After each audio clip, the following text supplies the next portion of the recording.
BrahMos supersonic cruise missile.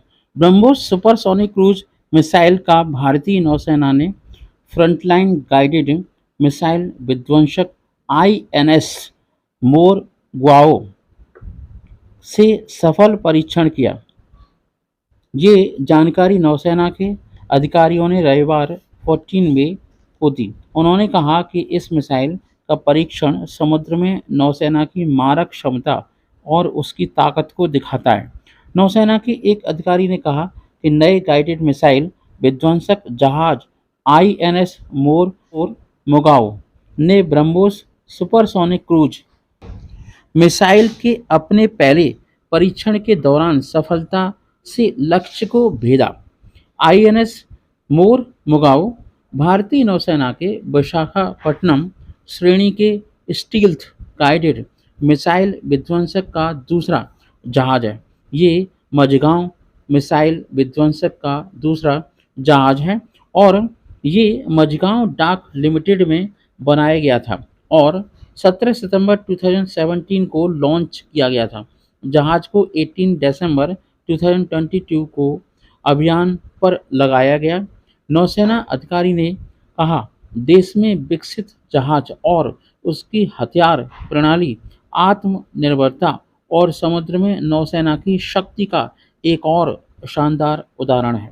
हालांकि missile परीक्षण की जगह के बारे में अभी कोई जानकारी नहीं मिल पाई है।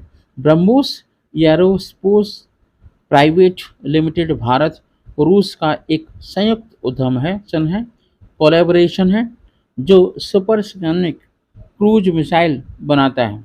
ये मिसाइल पनडुब्बी जहाज और विमान या जमीनी प्लेटफॉर्म से दागी जा सकती है।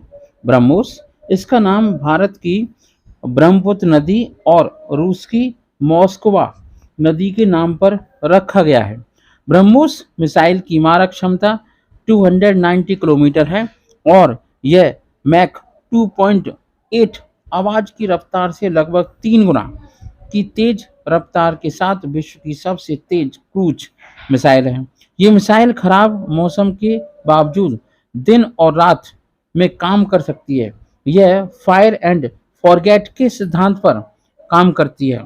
मतलब ये हुआ कि लॉन्च के बाद इसके मार्गदर्शन की कोई ज़रूरत नहीं है। भारत ब्रह्मोस मिसाइल को का निर्यात भी कर रहा है, मतलब एक्सपोर्ट भी कर रहा है।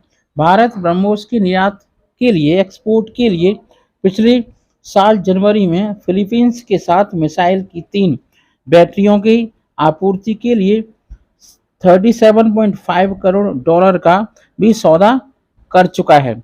इससे हमें पता चलता है कि भारत की जो क्षमता है, युद्धक क्षमता है, वायुसेना की शक्ति है, ब्रह्मोस की वजह से बड़ी है। Thank you so much. जय हिंद। भारतीय अंतरिक्ष अनुसंधान संगठन इसरो के अध्यक्ष एस सोमनाथ ने कहा कि बीजगणित, वर्गमूल, समय की अवधारणा, वास्तुकला, ब्रह्मांड की संरचना, धातु विज्ञान न और यहाँ तक कि विमानन मतलब एविएशन जैसी साइंटिफिक अप्रोच, साइंटिफिक आइडियोलॉजी सबसे पहले वेदों में पाई गई थी। एक रिपोर्ट के मुताबिक मध्य प्रदेश के उज्जैन स्थित सोमनाथ महर्षि पाणिनि संस्कृत और वैदिक विश्वविद्यालय के छात्रों को संबोधित करते हुए एक दीक्षांत समारोह में कह रहे थे, बताया जब उन्होंने कहा कि भारतीय खोजें अरब देशों के माध्यम से यूरोप पहुंची और फिर पश्चिमी अवधारणाओं के रूप में सामने आई। ऐसा इसलिए हुआ क्योंकि उस समय संस्कृत एक मौखिक भाषा थी, मतलब कोई रिटन दस्तावेज तो था नहीं और लोगों ने इसके लिए देवनागरी लिपि का उपयोग करना शुरू किया। डॉक्टर एस सोमनाथ ने कहा कि ऐसा माना जाता है महर्षि पाणिनि ने संस्कृत व्याकरण के नियमों को लिखा था और भाषा के वाक्य विन्यास और संरचना ने इसे वैज्ञानिक विचारों और प्रक्रियाओं को व्यक्त करने के लिए आदर्श बनाया।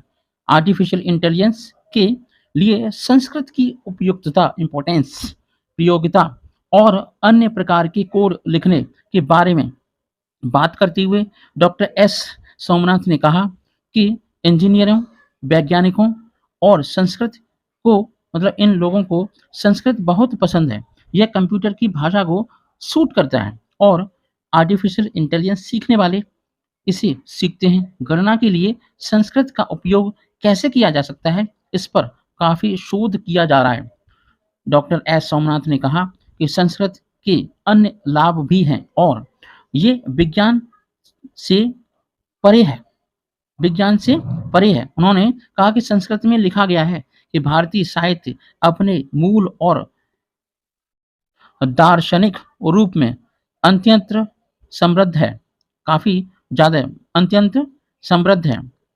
वैज्ञानिक रूप में भी यह महत्वपूर्ण है। संस्कृत में सांस्कृतिक, अध्यात्म और वैज्ञानिक अध्ययन का कोई अलगाव नहीं है, मतलब अलग नहीं। डॉक्टर एस सोमनाथ ने कहा कि संस्कृत में वैज्ञानिकों के योगदान की छाप हजारों वर्षों की भारतीय संस्कृति में वैज्ञानिकों की योगदान की छाप हजारों वर्षों की भारतीय संस्कृति की यात्रा में देखी जा सकती है। खगोल विज्ञान, चिकित्सा विज्ञान, भौतिकी विज्ञान, रसायन विज्ञान और वैज्ञानिक निष्कर्ष संस्कृत में लिखे गए थे, लेकिन उनका पूरी तरह से शोध नहीं किया गया था।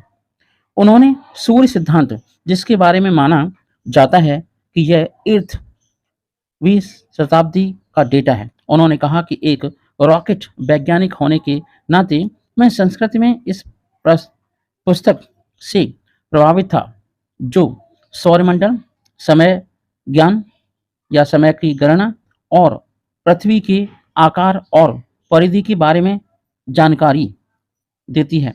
शोधकर्ता रिक ब्रिक्स द्वारा प्रकाशित 1985 में एक शोध पत्र की महत्वाकांक्षी व्याख्याओं के कारण प्रोग्रामिंग के लिए संस्कृत सबसे उपयुक्त भाषा है, उनका दावा है कि आमतौर पर नासा को गलत तरीके से दिया जाता है कुछ जो जानकारियां दी जाती हैं वो, जबकि ब्रिक्स का कहना है कि प्रारंभिक एआई आर्टिफिशियल इंटेलिजेंस अनुसंधान में संस्कृत के उपयोग का उल्लेख हुआ है, उसका उल्लेख मिलता है। वे कभी भी यह दावा नहीं करते कि यह सबसे अच्छा है, मतलब इंडियन जो फिलॉसफी है, इंडियन थ्योरी है, उसे अच्छा नहीं बताते, क्योंकि अगर ऐसा बताएंगे तो इंडियन थ्योरी को बल मिलेगा। इसरो चंद्रयान 3 और सूर्य का अध्ययन करने के लिए आदित्य मिशन सहित कई प्रमुख अंतरिक्ष मिशनों पर काम कर रहे हैं और रिसर्च अभी जारी है।